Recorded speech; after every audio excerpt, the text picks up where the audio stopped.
The leading causes of mortality in the Philippines are health complications such as pneumonia, tuberculosis, heart diseases, influenza, and perinatal complications. Some of these illnesses are vaccine preventable, but based on the January to June 2018 and 2019 comparison of the Department of Health, there has been an increase of influenza-like illness cases in 11 out of 17 regions in the Philippines.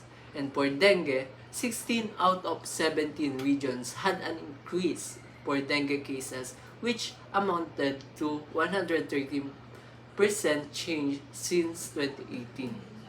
So, what does this say about the current health status of the Philippines? Throughout the years, our healthcare system continues to affect the lives of Filipino people. One of the causes of these problems is insufficient facilities.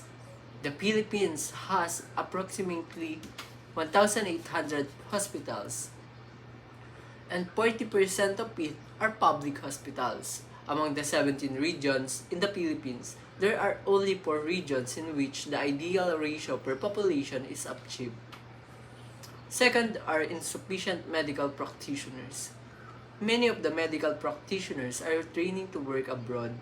The government health workers that the Philippines has are mostly situated in developed areas or in urban areas.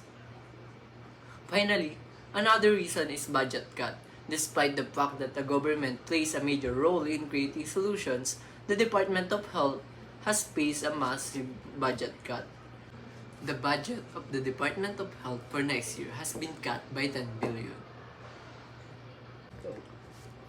I, myself, have witnessed how disease have endangered the lives of multiple Filipinos during the pandemic.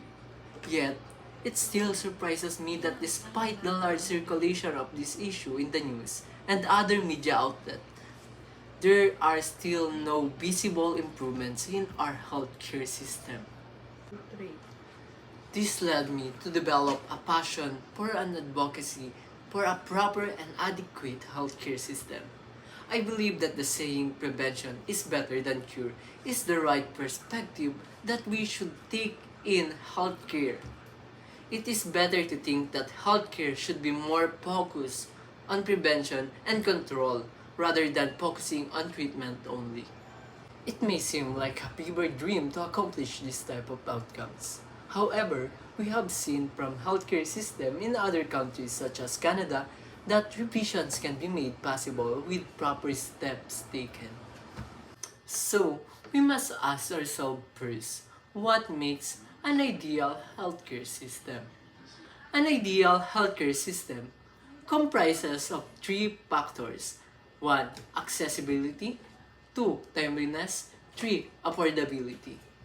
An ideal system is a comprehensive healthcare system that is readily accessible to all, where social status does not play a part on how much care patient will receive, where every professional are responsive to a patient's needs without any discrimination and bias. It must also be timely, meaning tests, procedures, and treatments can be done without delay.